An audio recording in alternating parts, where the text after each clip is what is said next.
Bienvenue sur DMG TV, les histoires mystiques. Tu es nouveau sur la page, n'oublie pas de t'abonner, de laisser un commentaire, de liker, de partager. Tu veux raconter une histoire? Il y a un numéro à l'écran là, c'est le plus 237 655 81 90 17. Envoie ton histoire et on va jouer ici sur YouTube. Donc, n'hésitez pas d'envoyer vos histoires.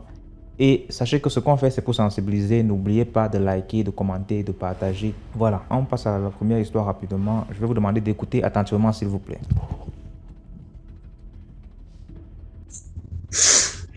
Bonjour DMG, bonjour à toute la grande famille DMG, likez, partagez, commentez, commentons afin que tout le monde soit édifié. Je reviens aujourd'hui avec une nouvelle histoire. Moi, c'est la bébé. C'est l'histoire d'une amie. Mon amie, c'était la petite sœur, la femme de mon père. C'était sa petite sœur. Quand elle venait souvent à la maison, on s'est sympathisé, on s'est lié d'amitié. Mais comme c'est une personne renfermée, elle ne parlait pas beaucoup et elle ne se confiait pas à tout le monde. Même à sa grande sœur, elle ne se confiait pas. Vraiment, elle était devenue une confidente. Elle me confiait ses problèmes. Elle me dit, tu sais, dans la vie, même tes parents, il faut les éviter. Il ne faut pas trop raconter tes problèmes à ta famille. Donc elle m'a dit, je t'ai choisi toi. Quand j'ai un souci, tu me conseilles bien et tu m'orientes, machin, beaucoup de choses. Un jour, j'ai déménagé de là, de chez mon père, puisque j'avais aussi terminé ma maison. J'ai déménagé, je suis allée habiter chez moi. Après, elle me dit, j'ai acheté une parcelle pas trop loin de chez toi. L'autre côté de la route, il y a un grand carrefour que je ne peux pas citer le nom. Mais elle me dit, mais on m'a dit que cette parcelle-là n'est pas bien. C'est après avoir donné mon argent que les gens me disent que cette parcelle n'est pas bien. Que si je m'entête à habiter là-bas ou à terminer ma maison, beaucoup de malheur va s'abattre sur moi. Alors c'est là où je lui ai dit, mais il n'est jamais trop tard, tu peux le revendre ou bien tu peux leur dire que tu renonces à la vente et tu veux ton argent et tu vas l'acheter une autre ailleurs. Elle me dit non, c'est une famille, là où l'argent est rentré, ils ne vont jamais la rembourser son argent. Et j'ai dit ok, on sait que tu vas faire, moi je préfère que tu revends à quelqu'un d'autre, comme ça tu récupères ton argent. Mais elle ne voulait pas. Elle ne voulait pas. Et elle a commencé la fondation, quelque temps. Elle a commencé sa fondation, elle a fait sa maison. Et son grand frère l'a aidé à terminer. Elle a terminé, elle a fermé et tout. La maison était finie, nickel. Et moi, je lui ai dit, tu peux donner la maison en location si tu veux, si tu ne veux pas habiter. Elle ne voulait pas toujours. Mais par contre, elle habitait chez sa grande sœur. Sa grande sœur lui a confié une grande maison. Et sa grande sœur avait les vergers. Elle-même, elle n'habitait pas, elle habitait en ville, mais elle surveillait la maison de sa grande sœur. Un temps, sa fille aînée était à terme. Elle est venue accoucher chez sa mère. Et la fille a bien accouché, l'accouchement s'est très bien passé. Quand l'accouchement se passe bien, à une semaine, l'accouchement, un matin, très tôt le matin, aux environs petit matin, la fille se réveille, elle a eu soudain envie de pisser. Elle se réveille, elle va pisser, elle revient, elle avait beaucoup mal à la tête. Elle s'allonge. Quand elle s'allonge, l'enfant ne faisait que pleurer aux environs de 5 heures, 6 heures, entre 5 heures et 6 heures, 5h30, l'enfant, le bébé ne faisait que pleurer. Et la mère lui dit, lève-toi, tu donnes le sein à l'enfant, l'enfant pleure. Sa fille ne répondait pas. Sa fille ne répondait pas, elle ne répondait plus. Et elle vient, elle soulève l'enfant. Pour elle, elle se dit que sa fille est profondément endormie.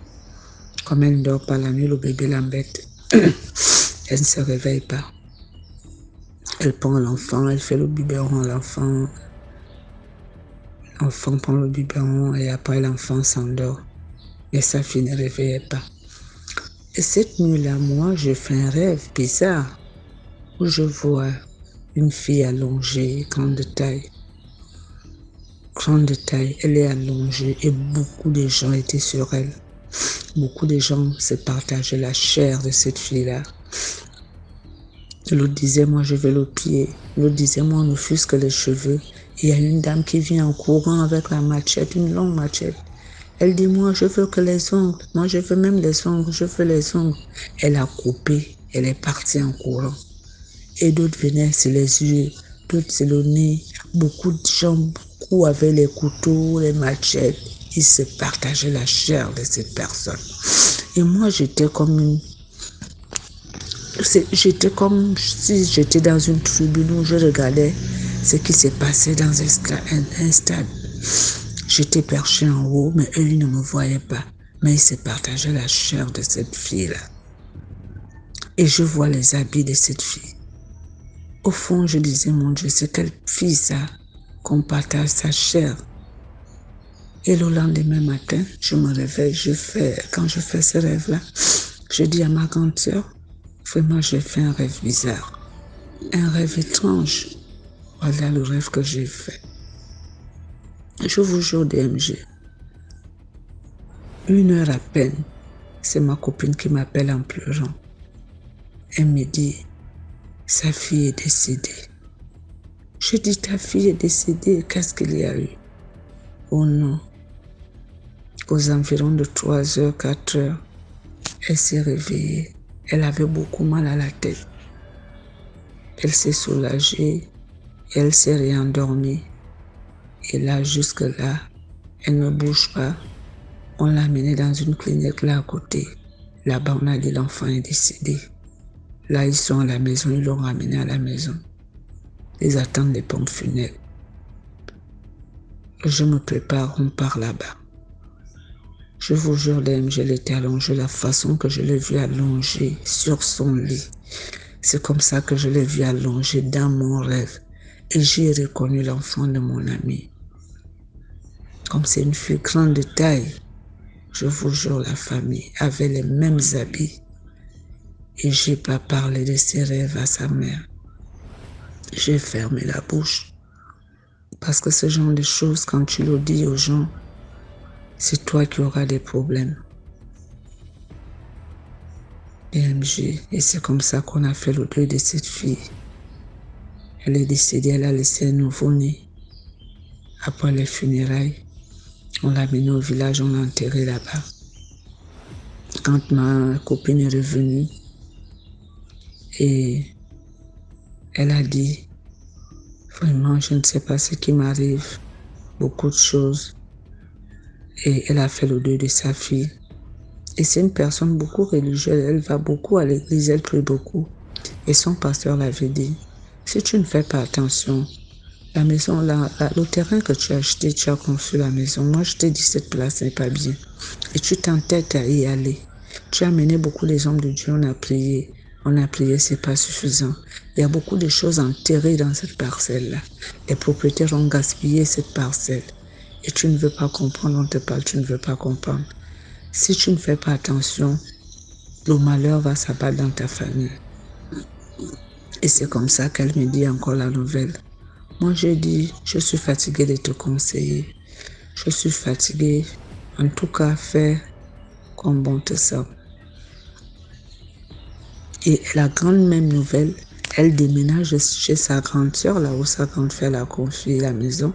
Elle déménage, elle va habiter dans cette maison-là. Je vous jure, la famille. Le même jour où elle va habiter, dans la soirée, son ami, son petit ami vient la chercher, allons prendre un pot.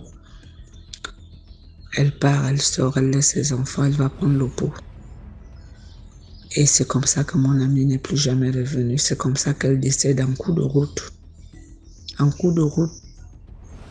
Et son amie est venue appeler les gens. Maman est tombée. Maman a fait un malaise. Elle a fait un arrêt cardiaque. Et c'est comme ça. Quand on l'amène, elle est déjà décédée. Jusqu'on a arrêté son petit ami. Il était enfermé. Il y a eu le procès et tout et tout. Il a raconté ce qui s'est passé. On a fait l'autopsie. On n'a jamais découvert la cause de la mort de mon amie. Et c'est comme ça qu'elle est décédée. Et c'est les enfants orphelins. Et c'est comme ça que ces enfants, les plus grands, ils ont déménagé de cette maison parce que eux, ils savaient ce qui se passait dans cette parcelle-là, dans cette concession-là. Ils ont abandonné la maison, ils sont retournés chez leur tante. Ils ne sont plus jamais revenus. La morale de l'histoire, c'est quoi? La morale de l'histoire, c'est que beaucoup ne croient pas aux choses mystiques. Beaucoup ne croient pas. C'est ça le problème, beaucoup ne croient pas. Et dans chaque famille, il y a beaucoup de familles africaines, beaucoup font des mauvaises choses. Beaucoup ont des hôtels mystiques. Ils ont des hôtels qu'ils déposent dans des concessions. Et jusqu'au jour d'aujourd'hui, DMG, cet endroit n'est pas loin de moi. Hein. Tous les gens qui viennent louer là-bas ont des problèmes. Ont des problèmes, des maladies bizarres. Beaucoup ne durent pas, ils partent. Beaucoup meurent. Et beaucoup de gens aujourd'hui savent. Il y a une qui a conçu à côté de moi, qui habitait là-bas. Elle m'a dit ce qu'elle avait dans cette maison. Et aujourd'hui, quand les gens viennent habiter, ils disent aux gens, non, ne restez plus là. Là-bas n'est pas bien, c'est pas une bonne place. Et cette place, aujourd'hui, c'est sinistre, c'est comme un cimetière, en fait. C'est comme un cimetière. Beaucoup des hommes de Dieu sont venus beaucoup prier là-bas. Beaucoup ont prié jusqu'au jour d'aujourd'hui. Mais l'endroit est vraiment sinistre. Et l'endroit est vraiment bizarre. DMG, la sorcellerie existe en Afrique. Beaucoup de chefs de famille gaspillent leurs concessions. Deux fois, ce sont des ennemis qui gaspillent pour que les enfants n'y habitent pas. Et les enfants de cette maison-là n'y habitent pas là-bas. Tout le monde a fui, chacun est parti loin, chercher son bout de pain ailleurs, chercher sa parcelle ailleurs. Beaucoup ne mettent même pas pied. C'est pour vous dire que la famille, le monde est méchant. Vraiment, quand on vous dit quelque chose, ne doutez pas, acceptez et cherchez à savoir et à comprendre pourquoi cette chose-là est arrivée là. Mais beaucoup ne croient pas. Ma copine ne voulait pas accepter, ma copine ne voulait pas croire. Tantôt elle croyait, tantôt elle ne croyait pas, c'était comme ça. Et c'est comme ça qu'elle est morte. Sa fille aussi est partie d'une mort étrange, vraiment d'une mort vraiment étrange. Entre elle et sa fille, il y avait seulement l'intervalle de 3 mois. Et l'homme de Dieu l'avait dit ça. Intervalle de 3 mois. C'est comme ça qu'elle est partie. Elle a laissé les enfants orphelins. Likez, partagez, commentez. Bon, merci DMG. Ok, maintenant on passe à la deuxième histoire. Merci pour l'histoire. Deuxième histoire. Bonsoir DMG, j'espère que vous allez bien.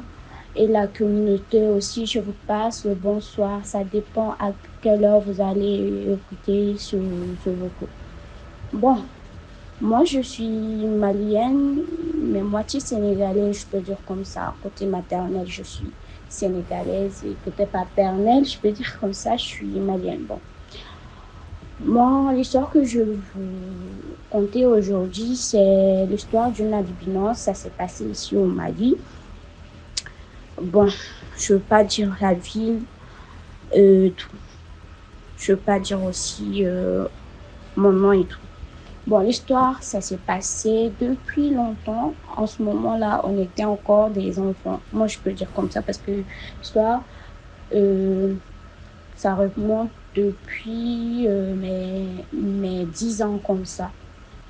Voilà. En ce moment, on partait cueillir les mangues et tout. Vous savez, nous les enfants, on aimait cueillir les mangues, aller dans les plantations, aller voler les mangues, voilà, les fruits comme ça. Bon. En ce moment, il y avait un quartier là qu'on aimait bien partir cueillir les mangues et tout. Moi et mes amis et tout.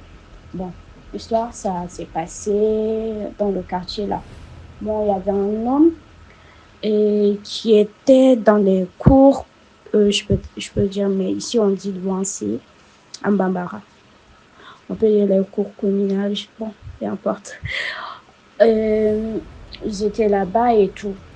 On sait tout le monde sait ici au Mali que chaque dimanche, il y a des mariages, on dit. Chaque dimanche, il y a des mariages, pardon. Et du coup, la dame, c'était une très belle albinos. C'était pas les albinos qui avaient les taches noires, là, non. La dame, elle était hyper belle, jolie, façon, voilà, tout ce qu'on peut rechercher. Mais seulement, elle n'avait pas de taches, voilà. Mais c'était une albinos. Donc, elle était mariée avec un homme. Mais un bon jour, l'homme là avait des problèmes d'argent. Donc, comme il avait des problèmes d'argent, donc il est parti chez un marabout. Donc, le marabout lui a dit que s'il veut avoir beaucoup d'argent, il n'a qu'à chercher une albinos. Donc, lui aussi, il a dit au marabout que ça tombe bien, lui, sa femme, et elle est une albinos et aussi, elle est enceinte. Mais la dame, elle était enceinte de 8 mois en ce moment-là. Donc, il est retourné et tout. Quand il est retourné, sa femme a fait à manger et tout. Midi est arrivé, donc c'était l'heure de manger et tout. Donc, les gens qui... Ce jour-là, il n'y avait personne à la cour. Il n'y avait personne à la cour, donc seulement les jeunes hommes qui passaient leur temps à faire du thé à la porte, tu vois, à faire le grain. C'est ça qu'on dit ici. Faire du thé et tout. Donc, mais il y avait deux portes. Il y avait porte de devant et porte de derrière. La porte de derrière, là, il y avait la douche et tout à côté. Donc, la porte de derrière était ouverte. Donc, la porte de devant était fermée. Je peux dire crochet. Donc, la dame, elle est venue s'asseoir et tout. Donc, le mari, il n'y avait personne à la cour, à part la dame. Comme c'était les loisirs consorts là. Tout le monde était parti dans leur mariage. S'il y a il y a des gens aussi qui étaient là-bas. Ils partaient chez leur famille et tout pour passer la journée. Donc, le soir, ils retournaient. C'est comme ça que la dame était assise et tout. Donc, elle ne savait même pas que son mari était rentré parce qu'il y avait deux portes. Son mari, je pense qu'il est rentré avec la porte de derrière. C'est comme ça que la dame, elle s'est assise et tout d'un coup, il y avait un couteau qui tranchait sa gorge. Donc, la dame, elle ne savait pas le couteau, ça venait d'où, mais elle saignait. Elle ne se rendait pas compte. Donc, quand elle a sursauté, elle a attrapé sa gorge, il y avait le sang qui sortait. Donc, en se tournant, elle se tordait et tout. Elle s'est retournée, elle a vu son mari. Donc, c'était son propre mari qui le gorgeait en fait.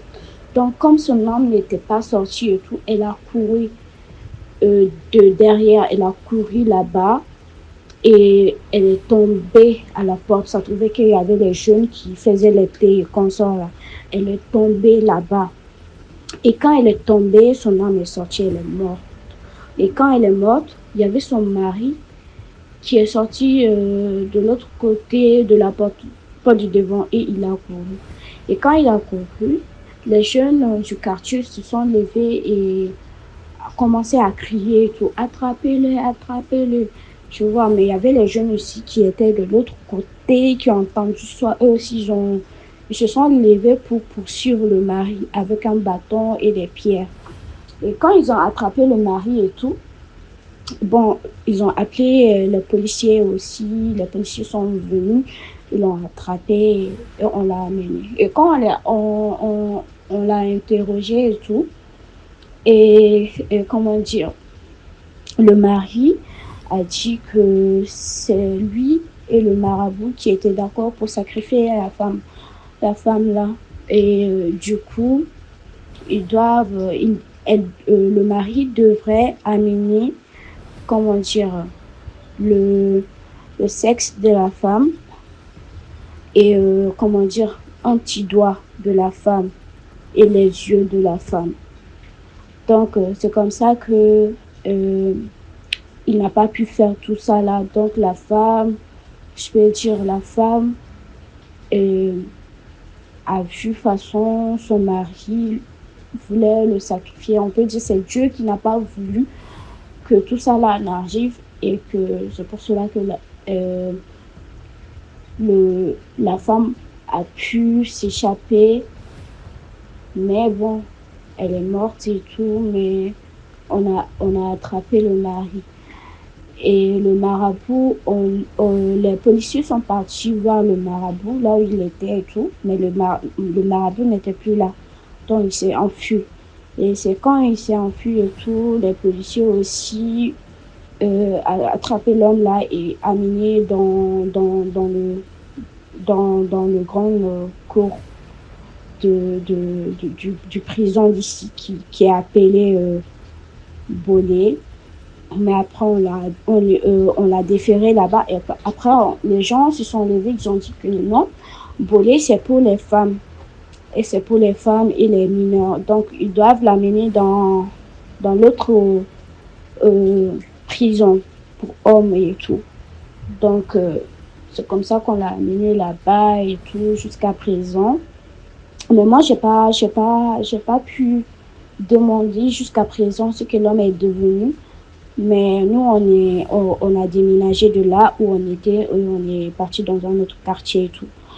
La morale de l'histoire d'ici, c'est que même ton propre mari, même les gens avec qui tu es proche et tout,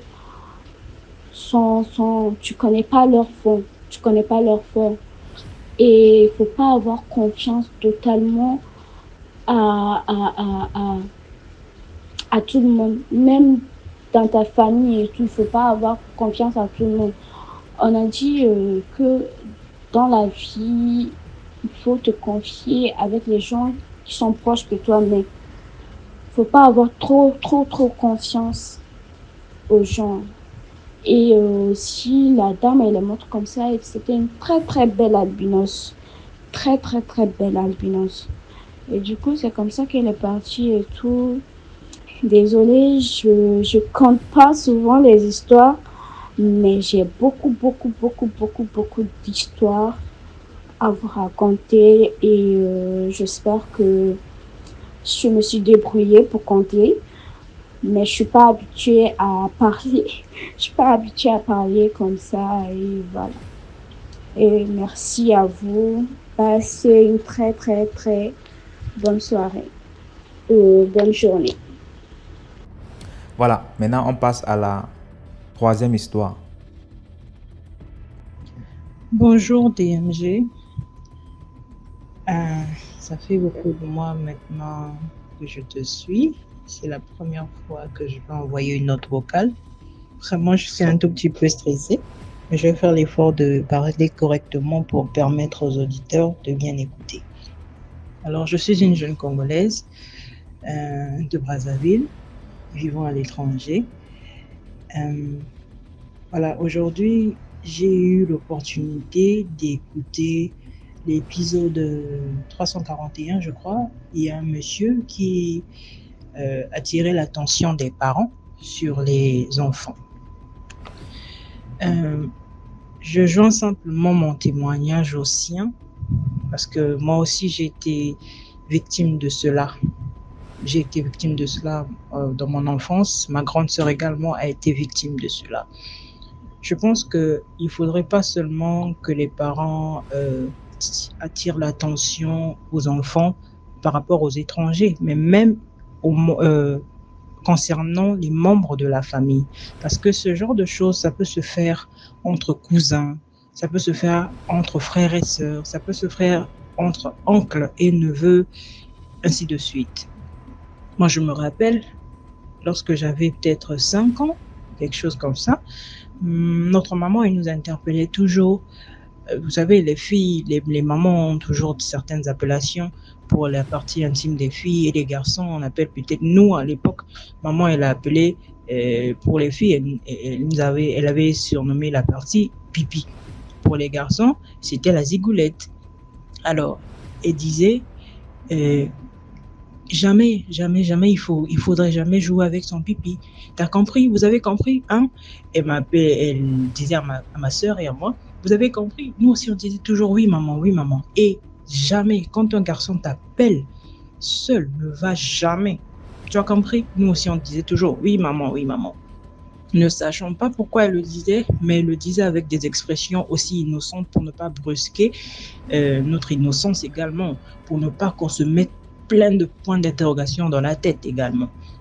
Alors, un jour, je parlerai peut-être de trois faits. Le premier fait d'abord, sur lequel moi j'aimerais attirer l'attention des parents, c'est vrai, on dit que les Blancs, ils sont méchants, ils aiment faire la séparation du cercle familial et dire que ça c'est cousin, ça c'est l'ami de la famille et ceci. Ils ont bien raison. Pourquoi? Je m'explique. Aujourd'hui, j'ai plus de 20 ans. Il y a peut-être, je sais pas, 4 ans, je sais pas, peut-être que j'avais 22 ans encore, que j'ai fini par découvrir que il y a un monsieur qui venait souvent à la maison qu'on nous avait présenté étant le frère de mon père, qui n'a jamais eu ni d'Adam ni d'Ève, ont ce lien consanguin avec mon frère. En réalité, c'était un ami de la famille qu'on nous avait présenté. On nous a dit c'est papa un tel. Alors, moi je me souviens, ma mère était enceinte de mon cadet. J'avais 5 ans. Ce soir-là, elle avait des malaises. Notre maman, quand elle est enceinte, elle a souvent des malaises. Bon, je ne sais pas, c'est peut-être plusieurs femmes manifestent ça comme ça. Il y a d'autres qui tombent malades, il y a d'autres qui, elle spécialement, quand la nuit tombait, le soir tombait, arrivait là, elle devenait malade, elle devenait fiévreuse, elle ne voulait plus qu'on la touche et des choses comme ça. Alors elle était allongée sur le sol et ce jour-là, il n'y avait pas de courant, il se faisait tard, il était aux environs peut-être de 19h, je ne sais pas, et papa n'étant pas à la maison, maman était là, allongée sur le sol, le monsieur est venu. Alors, étant un ami de la famille, il a trouvé la femme de son frère allongée et tout. Maman a à peine parlé avec lui et en tout cas, elle s'était plongée dans le sommeil puisqu'elle ne se sentait pas bien. Alors, comme souvent en Afrique, on nous a c'est papa. On a tendance à venir se jeter sur papa ou encore s'asseoir sur papa ou tonton. Voilà. Que moi, ce soir-là, j'avais pris ma douche et tout, j'ai fini, j'étais bien habillée. Je viens dans le salon, excusez-moi pour ce claquement de langue, je viens dans le salon, je viens m'asseoir sur tonton. J'avais porté une mini-jupe à l'époque et un cinglé. Alors tonton m'a mis sur sa cuisse et je constate qu'il y a quelque chose qui frotte un peu mon slip là du côté de mon pipi. Je dis mais qu'est-ce qui se passe? Alors quand je sens bien, en fait, c'était le doigt du tonton. Tonton, il avait en fait mis sa main, il commençait à gratter mon pipi. En fait, il cherchait à introduire son doigt dans mon slip. Alors dès que j'ai senti ça, et pourtant je ne savais pas en fait qu'avec un doigt ou des choses comme ça, on pouvait détruire la vie d'un enfant. Je ne savais pas ça. Mais instinctivement, je me suis sentie mal. J'ai dit, mais c'est quoi ça? Je n'avais pas compris c'est quoi ce qu'il voulait faire, mais je me suis automatiquement levée et je suis partie m'asseoir sur le canapé à côté de maman. Et ça n'a pas tardé. Le monsieur a dit, bon, je vais partir. Comme papa n'est pas là, je vais partir. Ok. Il est parti. Depuis ce jour-là, j'étais tétanisée puisque moi, on m'avait appris que c'était le frère de papa. Alors, il y a certaines choses où on se pose la question, on demande aux enfants, mais pourquoi tu n'as pas parlé? En fait, c'est ce que vous leur avez appris. Vous avez dit à l'enfant que c'est tonton, c'est Yaya, c'est la cousine. L'enfant ne peut pas parler parce que c'est invraisemblable. L'enfant n'arrive pas simplement à digérer. C'est irréel pour l'enfant. Et voilà, ça la bloque. Et j'ai passé plus d'une vingtaine d'années. Et c'est aujourd'hui que je prends le courage d'en parler publiquement à je sais pas, à toute cette communauté-là. Mes parents n'en savent absolument rien. Une fois, j'avais posé la question, maman, et tonton est-elle? Est-ce qu'il fait partie de notre famille? Elle a dit non, c'est juste un ami de la famille. J'ai dit ah bon? Alors moi, dans mon cœur, je me disais, oh Seigneur, qu'il ne meure pas, qu'un jour que je puisse le confronter devant mes parents pour lui dire telle année, tel jour, tu avais voulu faire ceci. Bref. Alors c'est pour attirer l'attention aux parents. Vraiment, il faut faire la distinction entre membres de la famille et pas membres de la famille. Et même dans les membres de famille, il faut toujours dire aux enfants, ce n'est pas parce que c'est ton cousin ou que s'il t'appelle, que vous êtes qu'à deux, qui te demandent de faire des choses que tu acceptes. Moi, j'étais par exemple en train de m'amuser avec un cousin et j'ai constaté que les autres enfants, ils étaient sortis de la pièce. Alors, nous étions qu'à deux. On faisait cache-cache et tout. Lui et moi, on était derrière le fauteuil. Alors, je me lève, je dis, mais viens, on va rejoindre les autres dehors. Il dit, non, non, non, viens, on va dormir derrière le fauteuil. Alors, je me rappelle automatiquement de ce que ma mère m'avait dit. J'ai dit, non, moi, je reste pas seule avec toi. On sort. On est sorti. Une autre fois, alors, quand je deviens un peu plus adolescente, bon, j'entrais dans l'adolescence, j'avais peut-être 10 ans, 11 ans. Là, c'est un autre cousin du côté maternel alors. Lui, il vient me trouver, j'étais en train de faire une sieste. Il vient se glisser derrière moi. Je sens quelqu'un me pincer. Alors, je me dis, mais ça, c'est quoi ça? Quand je me retourne, je vois mon frère. Et je dis, à peine tu es arrivé, comment ça, tu te retrouves derrière moi? Tu es en train de t'allonger là, tu n'as pas sommeil. C'est moi qui faisais la sieste. Alors, je me suis simplement levée. J'ai dit, ah, comment tu es? Est-ce qu'on peut sortir? On est sorti. Vous voyez, ce sont des choses qu'il faut vraiment prêter attention. Et si ma mère ne m'avait pas dit, quand un garçon t'appelle, ne va pas, j'allais peut-être rester là avec mon cousin derrière les fauteuils et faire et succomber peut-être et le laisser faire n'importe quoi. Vous voyez? Et elle m'a dit un garçon. Elle m'a pas dit que non, si c'est un étranger. Bon, peut-être naïvement aussi, je pouvais me faire confiance en disant que c'est mon cousin. Bon, il m'a appelé qu'on puisse s'amuser derrière. Je pouvais aussi partir. Mais le fait qu'elle m'ait déjà dit qu'il ne faut pas rester avec un garçon seul, il faut partir. Alors moi, j'ai trouvé aussi l'attitude de mon cousin. C'était pas joli à voir. Donc, j'ai juste dit, non, on va derrière. J'avais moins de 8 ans. Et je me suis simplement dit non, maman m'avait dit, alors je suis sortie. Alors merci beaucoup d'avoir écouté cette note. J'espère que ça va édifier beaucoup de personnes et ouvrir les yeux à beaucoup de parents pour être vraiment, vraiment, vraiment vigilants. Je reviendrai vers toi pour d'autres histoires que j'ai vécues ou encore que mon entourage a vécues. Merci beaucoup. Merci beaucoup pour l'histoire. Là, on passe à la 4e histoire. Surtout, likez, commentez, partagez. Bonjour famille DMG, je viens près de vous ce soir pour raconter mon histoire, une histoire que je traverse présentement et j'aimerais avoir des idées, une solution, une interprétation. Voilà, je vis dans un pays du nord de l'Afrique, au Maghreb, et j'avais pour projet d'effectuer la traversée afin de rejoindre l'Europe. Voilà. Et je vis ici avec ma fiancée. Du coup, j'avais décidé d'effectuer la traversée seule. Voilà. Et j'ai une de mes petites que j'ai rencontrée ici, voilà, qui est constamment chez moi, qui fait presque tout chez moi. Et elle aussi, elle avait le même projet. Du coup, comme moi, je connais quelques personnes dans la ville en question où se passe la traversée. Elle m'a dit, ah grand, le jour où tu seras prêt à partir, fais-moi signe, on va ensemble. Elle était déjà prête, elle avait son argent et tout et tout. Moi, je trimais encore pour réunir les sous et tout. Vu que je vis ici avec ma fiancée, on a un enfant.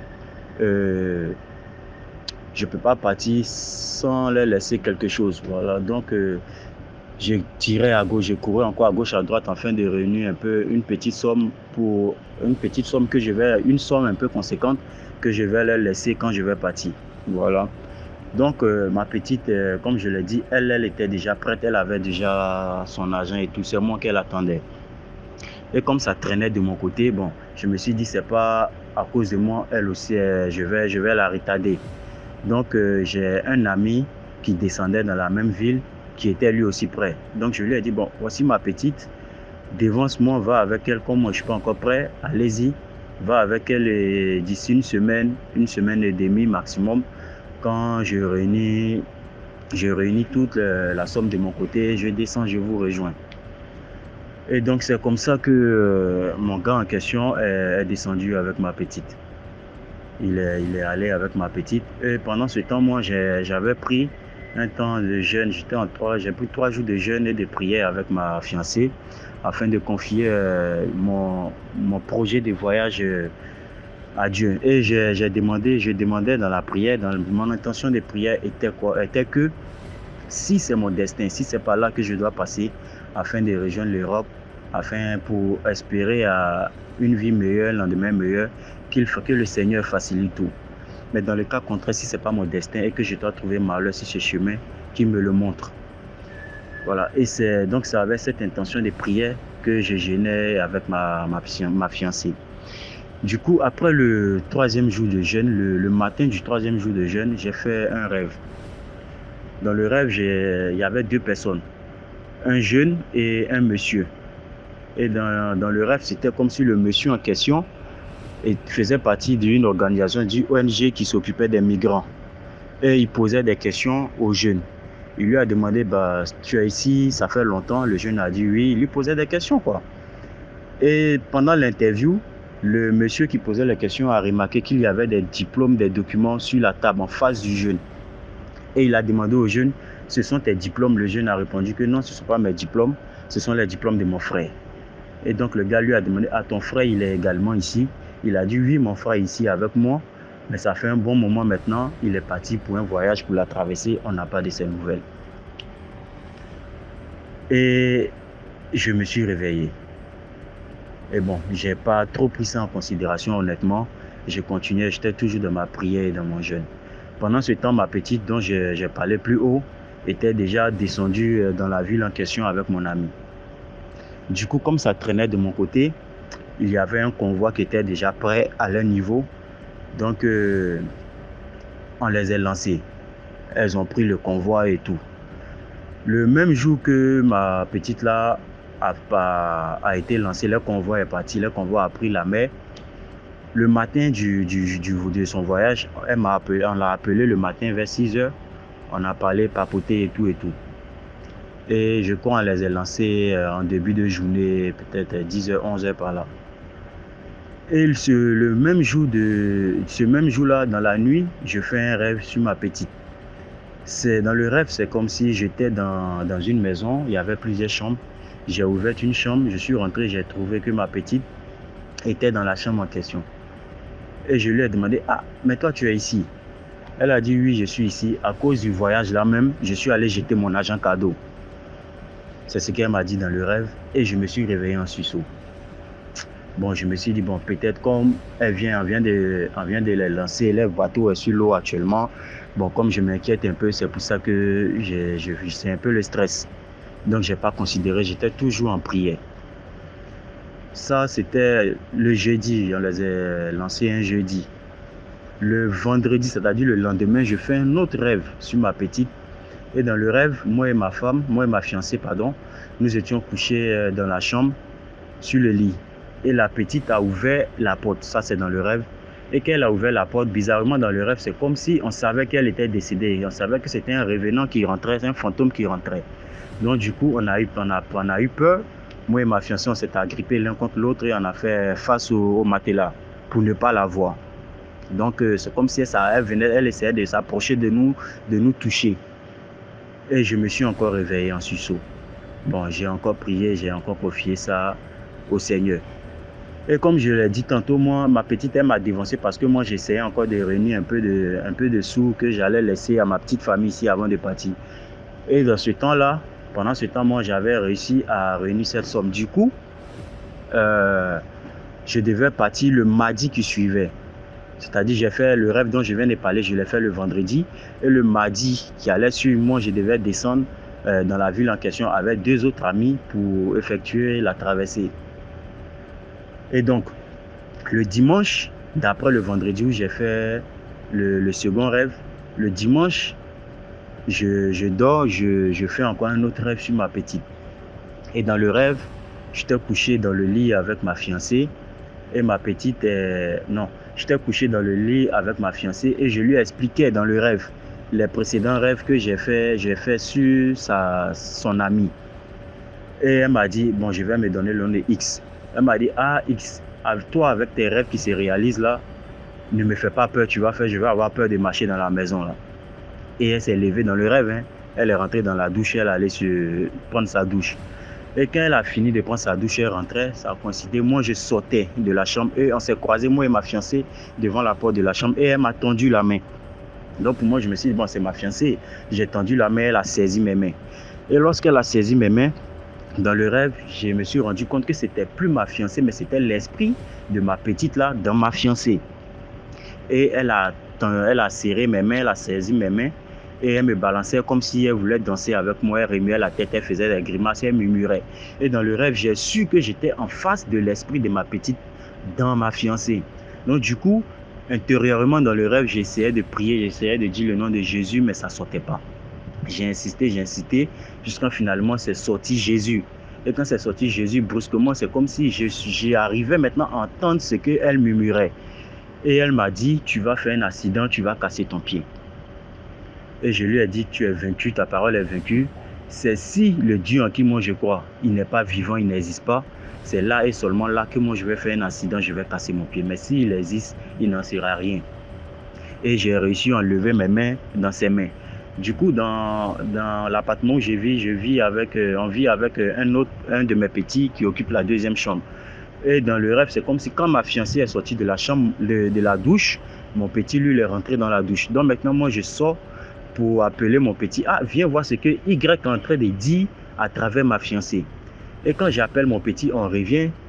Je constate que l'esprit de ma petite est sorti maintenant dans le corps de ma fiancée. C'est ma fiancée maintenant qui était là. Elle-même, elle était étonnée. C'est toujours dans le rêve. Hein. Elle me demande, mais qu'est-ce qui se passe? C'est là que je les expliquais que, tout à l'heure, là, on s'est croisés devant la porte, tu m'as attendu là même, mais c'était plus toi qui me parlais, c'était, je vais donner le nom de Sophie à ma petite. C'était Sophie qui me parlait à travers toi. Et j'expliquais ce qui se passait, toujours dans le rêve, hein, j'expliquais à ma fiancée, à mon petit qui vit avec nous. Et dans la chambre de mon petit, j'ai ma tante qui sort de la chambre de mon petit. Et je signifie que cette tante-là, elle est décédée. Ma tante, elle est décédée. Et c'est une tante jumelle. Elle est décédée l'année dernière.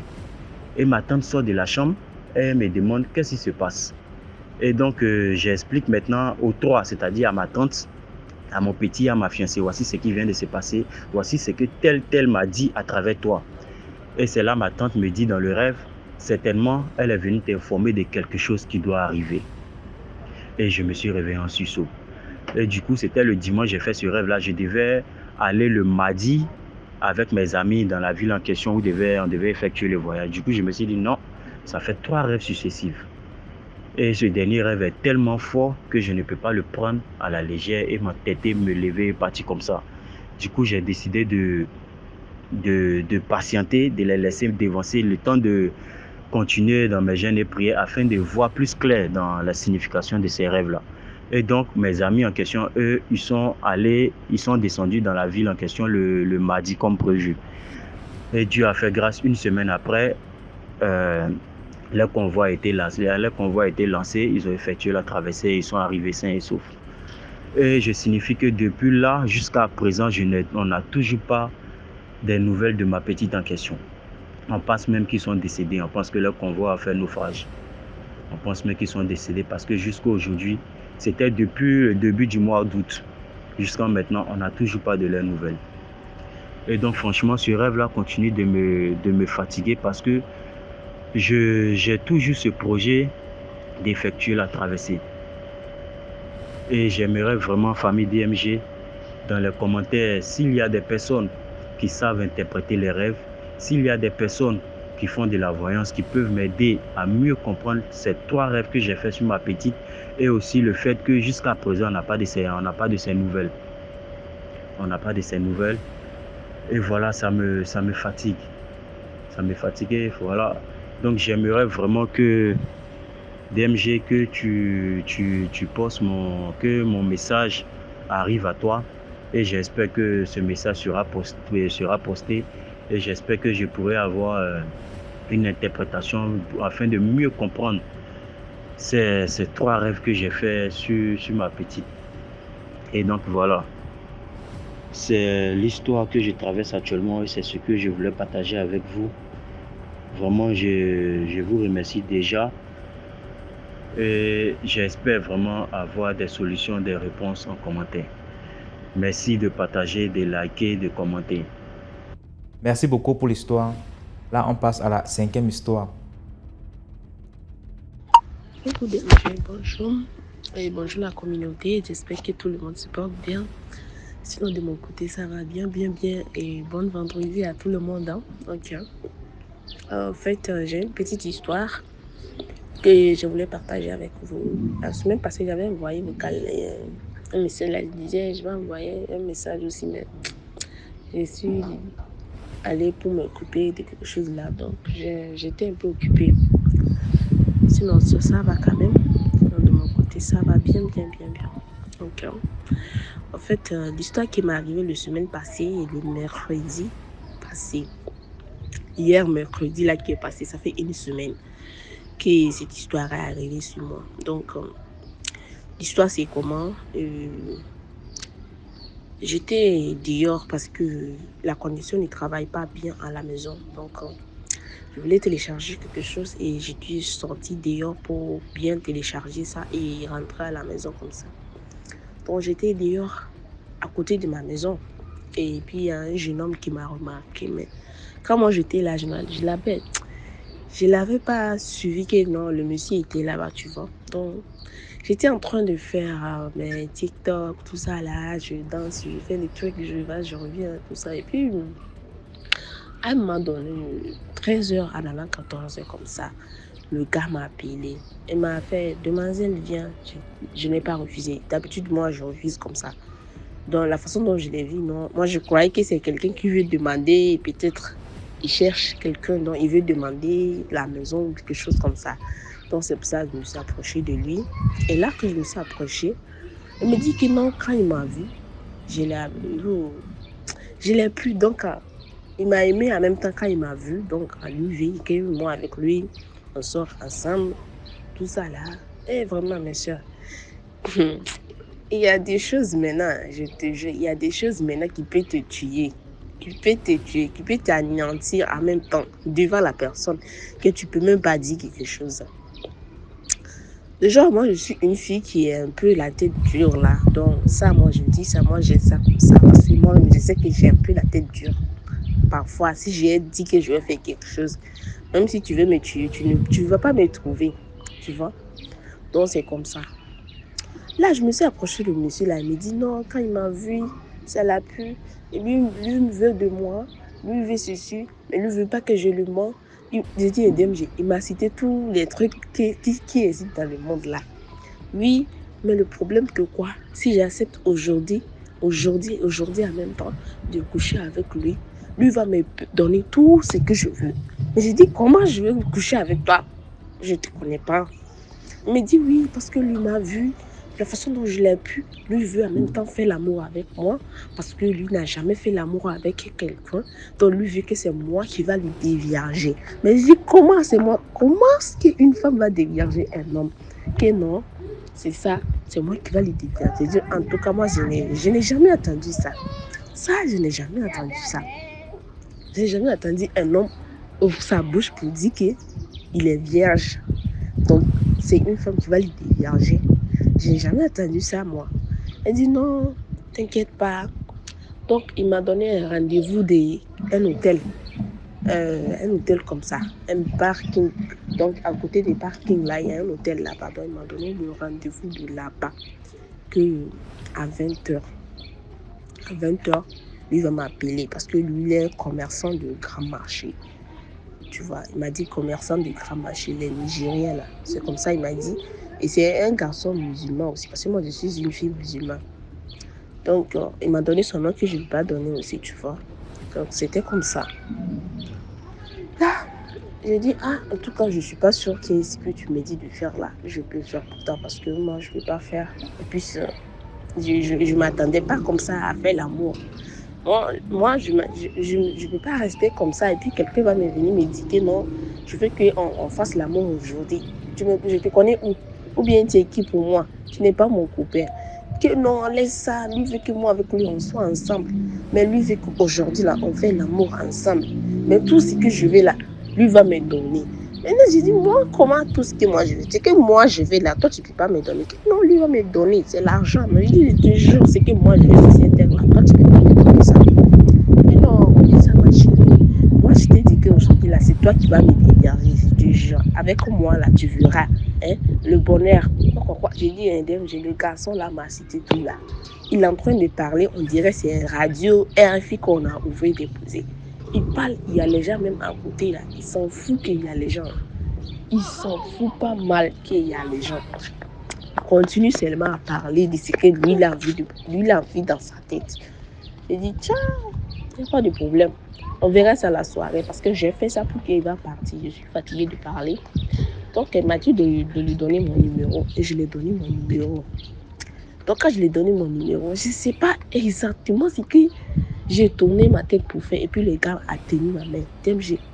Quand le gars a tenu ma main, là, ce n'est même pas tous mes doigts. Un seul doigt comme ça. Un seul doigt. Le gars a tenu un seul doigt pour ma main là. Je te jure, DMG, on dirait qu'on a mis quelque chose dans mon corps en même temps. Quand il a tenu ma main en même temps, c'est que je l'ai surpris. J'étais surprise. Elle m'a surprise avec tenir ma main en même temps. Je ne sais pas comment ça s'est passé. Quand il a tenu ma main comme ça, un seul doigt, il m'a tenu le doigt comme ça à la DMG. On dirait que je ne sais pas comment indiquer ça là. On dirait que quelque chose est rentré dans mon corps. Tu vois comment, je ne sais pas. Tu vois comment il y a un bouton de plaie sur ta main. Tu vois comment si c'est troué, tu as percé ça, c'est troué comme ça. Tu vois comment le vent rentre dedans en même temps. On dirait que c'est comme ça. Alors que moi, je n'ai pas de plaies sur ma main. Mais quand il m'a tenu à la main là, quelque chose est rentré dans mon corps comme ça, DMG. Je ne me sentais plus mon corps. Et puis, quand il m'a fait comme ça, et puis il a pris la route, il partait. Il me dit, le soir, là, on va se voir. Hein. Le soir, là, on va se voir. Hein. Je n'ai même pas dit oui ou non. J'ai rié seulement. J'ai dit, DMG. Je ne savais pas quoi dire. Le jour-là, j'étais en train de t'envoyer un message, mais j'étais un peu stressée. Parce que ce que ça me fait dans mon corps, je ne sais pas ce que ça me fait. Je ne sais pas ce que ça me fait. Ça a commencé à marcher dans mon corps.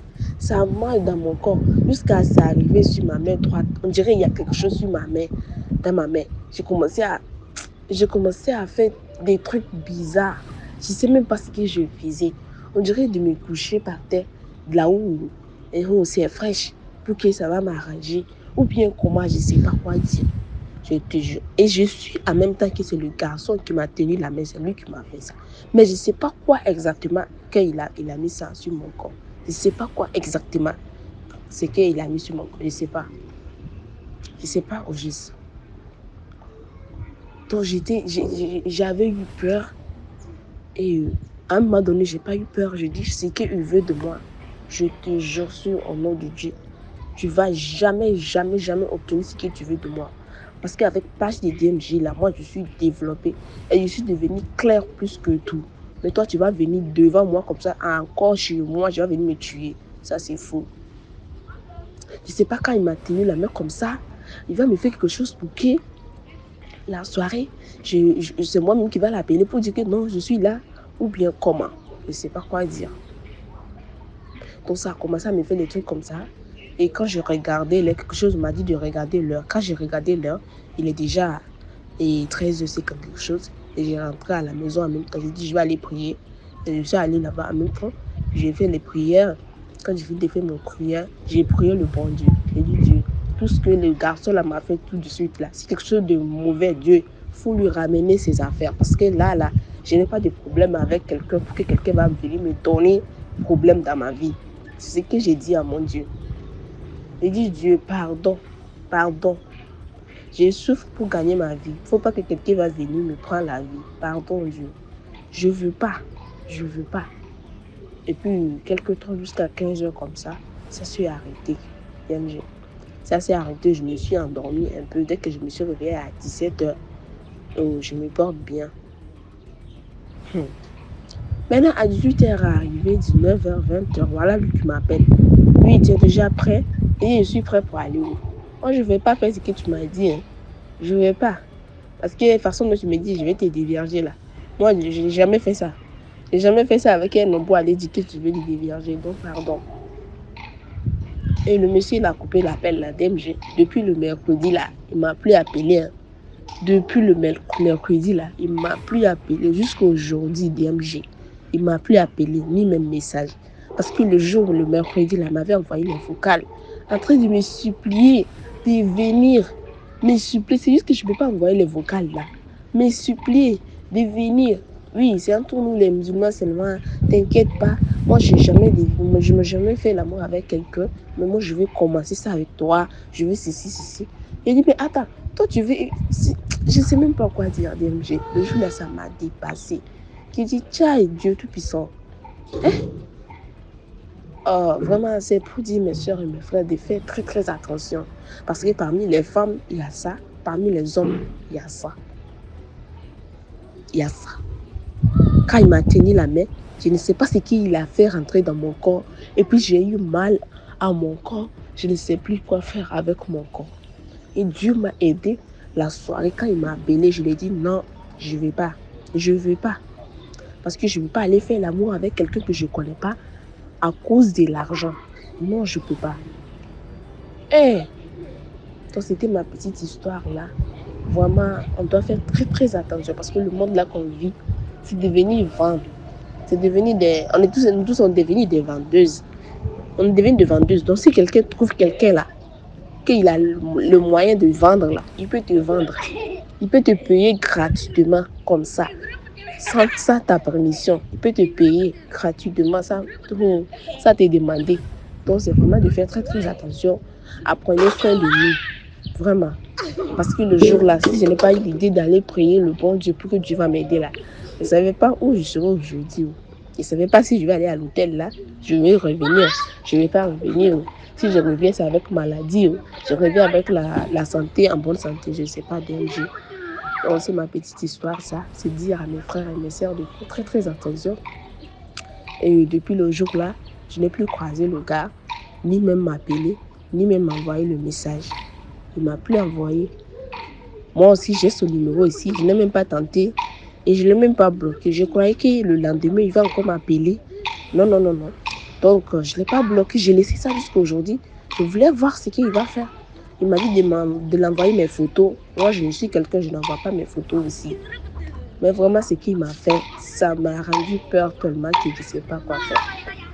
Donc, c'est la petite histoire, ça. Et désolée pour un peu les stress là. Vraiment, c'est pour dire mes soeurs et mes frères de faire très très attention parce que parmi les hommes et les femmes là, il y a ça. Il y a ça maintenant. Tu vas croiser une fille comme ça. Vous allez causer. Peut-être c'est lui-même qui va te draguer parce que ce genre de personne là, c'est pas toi qui vas te draguer. C'est elle qui va te draguer, la fille. C'est elle qui va te draguer.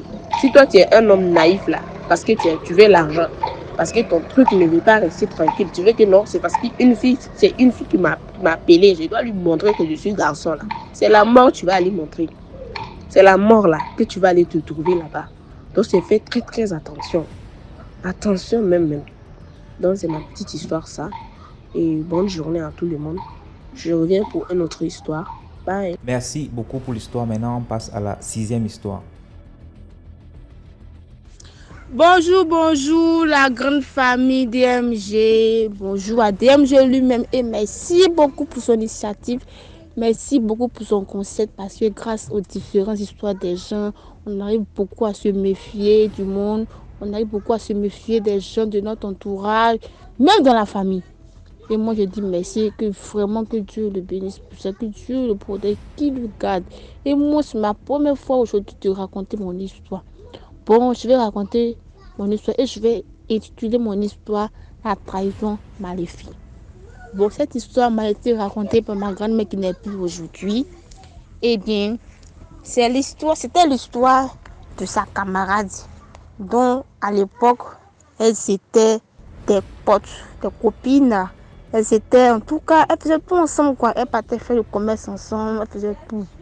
Et cette copine avait pour mari un Nigérien. Voilà, un homme qui était au Nigeria. Et cet homme-là l'avait marié et ils avaient 3 enfants ensemble. En tout cas, le monsieur était vraiment un homme à marier. C'est-à-dire quoi? Un homme qui faisait tout pour sa femme, pour ses enfants, pour la famille de sa femme. Il était en tout cas à tous les petits besoins. Il était super gentil. En tout cas, les enfants ont grandi ici. Ils étaient tous ados. Et un jour comme ça, il est venu voir la famille de sa femme pour dire, ah, nous on rentre au pays parce que j'ai parlé de ma petite famille à ma grande famille. Donc comme ça, ma grande famille ne connaît pas ma femme et mes enfants physiquement. Donc moi je vais là-bas avec ma petite famille pour que moi aussi ma grande famille puisse les connaître. Donc c'est comme cela, la petite famille, c'est-à-dire que la famille de la dame ont décidé que vraiment en tout cas c'est bon. Donc lui maintenant il a dit ok, en tout cas merci pour l'accord. Donc nous on rentre. Et qu'il a même dit que souvent eux ne vont pas Dieu, c'est un truc de Dieu à tout moment, ils allaient rentrer en Côte d'Ivoire. Et la famille a accepté, ils sont rentrés au pays. Après ça, 2 mois passés, il n'a pas pu appeler la famille en Côte d'Ivoire pour dire même qu'ils sont arrivés. Il n'a pas fait ça. Maintenant encore, la dame étant ici, étant en Côte d'Ivoire, même la famille même se plaignait, et même il s'est essayé un peu de contacter le monsieur. C'est comme ça, un jour il a appelé, maintenant ça appelle, c'est pour dire ah, nous sommes arrivés, excusez-nous que tout va bien. Elle a même causé avec ses neveux et ses nièces. Et il a même dit que nous sommes dans telle ville du Nigeria et dans telle rue. C'est comme ça que la femme avait enregistré ça. Donc souvent, 1 semaine, 2 semaines, vous pouvez appeler ici sa belle-sœur pour d'autres familles causer avec les nièces, les neveux. Mais chose bizarre, la famille ne causait jamais avec leur soeur. Quand tu demandes, mais et notre soeur, non, elle est partie au marché, non, elle est sortie tout le temps, c'était la même chose. Et dans la maison, et le pire, étant au Nigeria, chose bizarre, il n'a pas montré sa femme et ses enfants à la grande famille qui sont son père, sa mère, non, il n'a pas fait ça. Il avait lui-même sa propre maison, une grande maison et beaucoup de chambres à l'intérieur. Et il avait seulement que son gardien. Maintenant, il a installé ses enfants dans chaque chambre. Et il a interdit à ses enfants qu'il y a une chambre dont il ne doit pas mettre les pieds. Donc tout le temps, quand il rentre dans la chambre, il ferme et il ressort avec la clé. Il a même interdit au gardien de ne pas avoir des visiteurs. Donc sa famille, ses amis, personne ne partait lui rendre visite. Il était le seul à être dans la maison avec ses enfants. Et le gars, c'est fini. Après ça, il n'avait pas d'autres personnes encore qui partaient lui rendre visite. Et c'est comme cela, tout le temps, quand la famille de la Côte d'Ivoire appelait le monsieur, non, votre soeur va bien. Pourtant, c'était de la pure mensonge. Le monsieur avait enfermé dans la chambre où il avait interdit aux enfants de ne pas entrer. Donc, il avait enfermé, au fait, sa femme là-bas. Et sa femme était pour lui une source de richesse. Ça veut dire quoi? Lorsqu'il partait faire ses courses et qu'il rentrait, il suffit de prononcer souvent le nom de la femme. Elle fournissait de l'argent. Lorsqu'il est satisfait maintenant de ce qu'il voulait atteindre, il prend l'argent et puis il ressort. Un jour encore, il rentre encore l'argent. En fait, c'était toujours pas. Et quand il se va demander, mais notre mère va bien, il disait des boubas. En tout cas, il ne faisait rien aux enfants. Et c'est comme cela un jour, sa belle-sœur était encore d'Ivoire. Sa belle-sœur, à chaque fois, il l'appelait là. Elle a appelé un jour. Donc elle dit non, que trop c'est trop. Mais elle ne lui a pas dit. Elle s'est décidée un jour comme ça, elle va finir au Nigeria. Donc c'est comme cela. Comme elle connaissait déjà la ville du pays où ça était. Et elle connaissait aussi la rue. Donc elle avait aussi la photo de sa soeur et de ses neveux et nièces. Même du gars aussi, elle avait sa photo. Donc c'était encore plus facile pour elle. Donc lorsqu'elle est arrivée dans la ville, et surtout dans la rue que le monsieur avait dit, c'est comme cela que, un peu, quand elle a montré la photo, et lorsqu'elle a vu la grande maison du monsieur, elle a tapé le portail. Dieu merci que le monsieur ce jour-là, il n'était pas à la maison. Donc, le vigile ouvre le portail, il sort. Elle dit, excuse-moi que je cherche telle, et elle montre la photo. Le monsieur dit, ah, que je connais que c'est ici, dessous. Maintenant, le monsieur dit, mais c'est ici, mais vous ne pouvez pas entrer parce que mon patron m'a interdit toute visite. Excusez-moi, aucune personne ne doit rentrer dans la maison. Donc, vous ne pouvez pas rentrer. Donc, voilà qu'elle va expliquer l'histoire maintenant, non, au vigile. Lorsqu'elle a expliqué l'histoire au vigile maintenant, le vigile a eu compassion d'elle. Et le vigile maintenant lui a dit, bon, ok, ce que moi je peux faire pour vous, mon patron, je connais son heure de sortie et son heure de rentrée. Je connais très bien. Voilà, c'est comme ça. Le vigile lui avait dit que comme je connais son heure d'arrivée et son heure de rentrée, excusez-moi, son heure d'arrivée, c'est ça, non? Son heure d'arrivée et son heure de sortie, moi je peux t'aider. Mais ce que je peux te dire, sois aux alentours de la maison et loue-toi un hôtel. Et dors là-bas jusqu'au lendemain matin, tu sors de la maison. Mais dis mon numéro. D'abord, ils se sont échangés d'abord des numéros. Et après ça, maintenant, à telle heure, lorsqu'elle est sortie, elle s'est cachée et elle a vu son beau sortir de la maison avec sa voiture. C'est dans ça maintenant, elle est venue vers le vigile et elle est rentrée dans la maison. Et le vigile lui a dit de faire un peu vite, parce qu'on ne sait jamais. Donc elle est rentrée rapidement dans la maison. En tout cas, quand elle est rentrée, elle a vu que la maison était vraiment grande. Ses neveux, ils étaient heureux de la voir. Maintenant, après ça, maintenant, comment on appelle ça, l'enthousiasme, la joie, elle demande, mais où votre mère? On va dire que depuis que nous sommes arrivés, le premier jour, on a vu notre mère ensemble. Le troisième jour, on n'a plus revu. C'est ce qu'on veut d'aujourd'hui. Elle dit, comment ça? Elle n'est pas sortie. Les enfants disent non, elle n'est pas sortie. Mais elle ne vous a rien dit. Les enfants disent non, on ne sait rien d'elle. Et que quand on demande à papa nous dit, elle est sortie, elle est comme ça, qu'elle va bien, mais on ne sait pas. Donc c'est comme cela, la dame dit non, ça s'accroche. Bon, nous, puisque on ne connaît pas où votre mère se trouve, donc vous et moi, nous on rentre au pays. Les enfants disent non, qu'ils veulent aller avec leur mère, elle dit non. Bon, c'est pour ça maintenant, ils se sont rappelés que leur père leur avait dit qu'il y a une chambre qui ne peut pas entrer. Donc ils ont dit ça à leur tante. C'est comme ça, leur tante dit ok, donc allons-y voir ensemble ce qui se passe dans la chambre. Donc les enfants rappellent maintenant, ils ont trouvé maintenant la clé, la seconde clé de la maison et ils ont donné à leur tante. Donc leur tante leur a dit de rester au salon. Elle est montée toute seule dans la chambre pour aller voir ce qui était à l'intérieur. Et lorsqu'elle est rentrée dans la chambre, elle a découvert surprise. Elle trouve sa soeur. Elle est devenue comme une statue, comme un homme chez quoi. Lorsque tout étonné et effrayé, lorsqu'elle a dit le nom de sa soeur a commencé à vomir de l'argent. Elle était étonnée. Donc elle a vu qu'elle ne pouvait pas sauver sa soeur là. Parce que sa soeur était de mal en point. Elle était finie. Elle ne pouvait plus rien faire pour elle. Donc elle a décidé de laisser sa soeur au pays. Elle est rentrée avec les enfants de sa soeur en Côte d'Ivoire. Donc elle a expliqué ça à la famille. Et le monsieur n'a plus accès.